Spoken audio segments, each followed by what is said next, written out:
ఓం శ్రీరామచంద్ర పరబ్రహ్మణే నమః. శ్రీ గురుభ్యో నమః. శ్రీమాత్రే నమః. శ్రీ గణేశాయ నమః.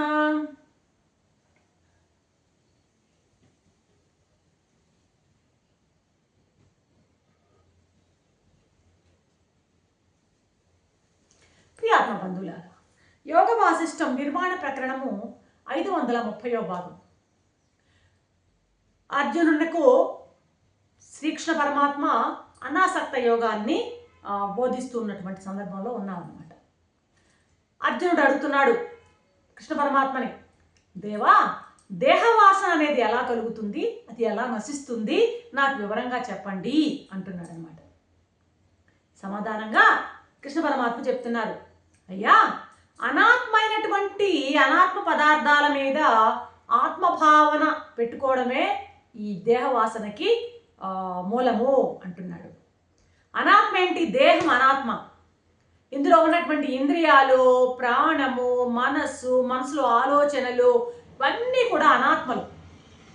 అయితే మనం ఏమనుకుంటున్నాము? ఈ దేహమే నేను అని దేహాత్మ భావన పెట్టుకుంటున్నాం.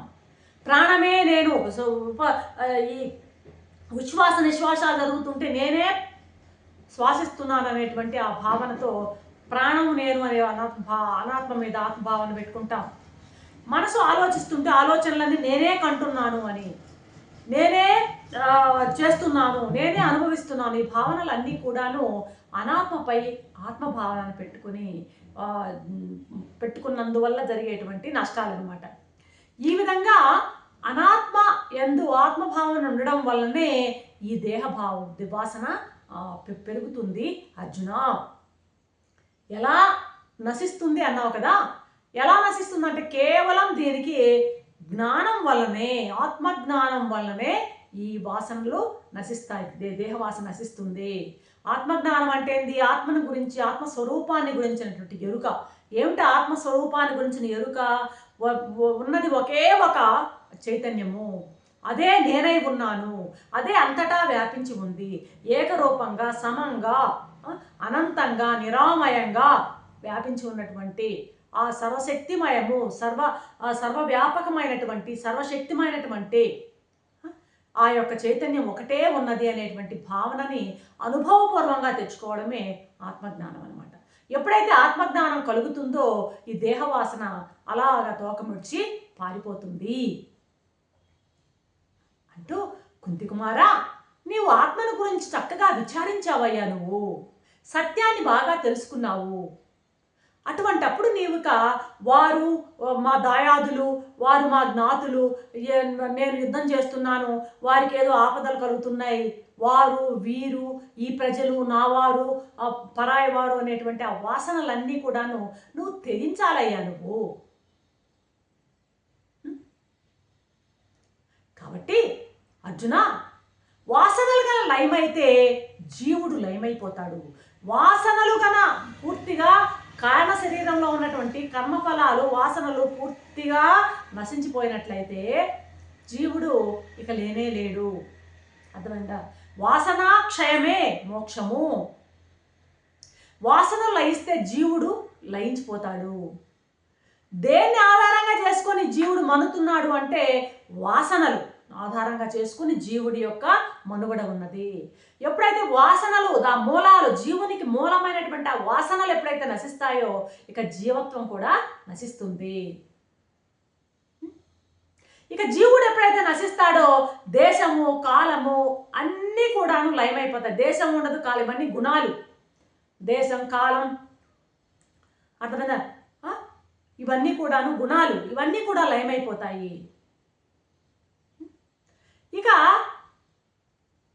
ఎప్పుడైతే ఈ జీవుడు లయమైపోతాడో ఇక జన్మ ఏంటి, మరణం ఏంటి, జననం ఏంటి, మరణం ఏంటి, ఇంక ఏవి ఉండవు అంటున్నాడు. ఇంకా చెప్తున్నాడు, ఓ మహామతి, తాను కల్పించుకున్నటువంటి సంకల్పాలనేటువంటి ఆ సంకల్పాల వలననే ఈ సంకల్పాలతో కూడినటువంటి ఆ వాసనా రూపంగానే జీవుడు ఏమవుతున్నాడు? ఆ, ఆ, ఏర్పడుతూ ఉన్నాడు. జీవుడు ఏర్పడుతున్నది వాడి వాడి వాసనలు కర్మఫలాల మూలంగానే వాడు వెళ్ళి ఏర్పడుతున్నాడు. ఆ వాసనలు సంకల్పాలు ఎక్కడి నుంచి వచ్చాయి? వాడు ఏర్పరచుకున్నవే. అర్థమైందా? కొత్తగా ఎక్కడి నుంచో వచ్చినవి కావు. వాని యొక్క జన్మ జన్మాంతరాల్లో ఉన్నటువంటి కలిగినటువంటి కర్మఫలాలు వాసనలే వాడికి జీవుడిగా వాడిని జన్మని వాడు పొందుతూ ఉన్నాడు. కాబట్టి ఇప్పుడు ఆత్మ అవ్యయమైనటువంటి సంకల్పరహితమైనటువంటి అనేటువంటి భావన కనుక వాడు పొందినట్టయితే ఆత్మజ్ఞానాన్ని, ఈ ఆత్మ అవ్యయం, ఇది అంతం లేనిది, ఇది సర్వశక్తిమయము, సర్వవ్యాపకము, సర్వజ్ఞము అయినటువంటిది ఆత్మ యొక్క ఇది అనేటువంటి ఆత్మ యొక్క శక్తిని బాగా కనుక వాడు అర్థం చేసుకున్నట్లయితే, ఆత్మజ్ఞానాన్ని బాగా పొందినట్లయితే ఆ వాసనల నుండి విడిపడిపోతాడు. ఎప్పుడైతే ఆ వాసనల నుండి విడిపడిపోతాడో ఆ స్థితే మోక్షమని గ్రహించు. వాసనాక్షయమే మోక్షంగా నీవు భావించు. ఎవడైతే ఈ వాసనలు అనేటువంటి వలయం నుండి విడిపడతాడో అటువంటి వాడే ముక్తుడు అనబడతాడయ్యా అర్జున. ఎటువంటి వాడైనా సరే, వాడు సర్వజ్ఞుడైనా, వాడు బాగా సర్వజ్ఞుడైనా, సర్వధర్మ పరాయణుడైనా, ఎవడైనా సరే వాసనారహితుడు కానట్లయితే వాడు పంజరంలో పక్షిలాగా బద్ధుడే. వాడు పంజరంలో ఒక పక్షిని బందీ పెట్టేస్తే అది ఏ విధంగా దాని యొక్క స్వేచ్ఛను హరించినట్టు ఆ బందీ అయిపోతుందో, ఆ ఎంత సర్వజ్ఞుడైనా కానీ, వాడు ఎంత సర్వధర్మ పరాయణుడైనా సరే వాసనలు కనుక మిగిలి ఉన్నట్లయితే వాడు బందీయే, బంధంలో ఉన్నవాడే. వాసనలు నశించినటువంటి వాడెవడైతే ఉన్నాడో వాడు మాత్రమే ముక్తుడు. వాసనారూపమైనటువంటి ఆ యొక్క ఆ వాసనారూపమైనటువంటి ఆ బంధం ఏదైతే ఉందో అది క్షయమవ్వడమే నిజమైనటువంటి మోక్షము అని ఖరాఖండిగా చెప్తున్నాడు వాసుదేవుడు అర్జునుడికి. ఇంకా దాన్ని కంటిన్యూ చేస్తున్నాడు. కాబట్టి అర్జున, వాసనలను వదలవయ్యా, జీవన్ముక్త స్థితిని పొందవయ్యా. అప్పుడు నువ్వు పరిపూర్ణమైనటువంటి మనశ్శాంతిని అనుభవిస్తావు. ఈ బంధువుల గురించినటువంటి దుఃఖము అనేటువంటి మాలిన్యాన్ని నీ మనసులో నుండి త్యజించు. యుద్ధం అనేది క్షత్రియ ధర్మం, క్షాత్ర ధర్మము. నీ ధర్మాన్ని, నీకు నియోగించబడినటువంటి ఆ క్షత్రియ ధర్మాన్ని నీవు దాన్ని నిర్వర్తించు. స్వధర్మాన్ని ఆచరించడమేనయ్యా జీవుడి యొక్క స్వభావము. ఎవడైనా సరే స్వధర్మాన్ని తప్పక ఆచరించాలి.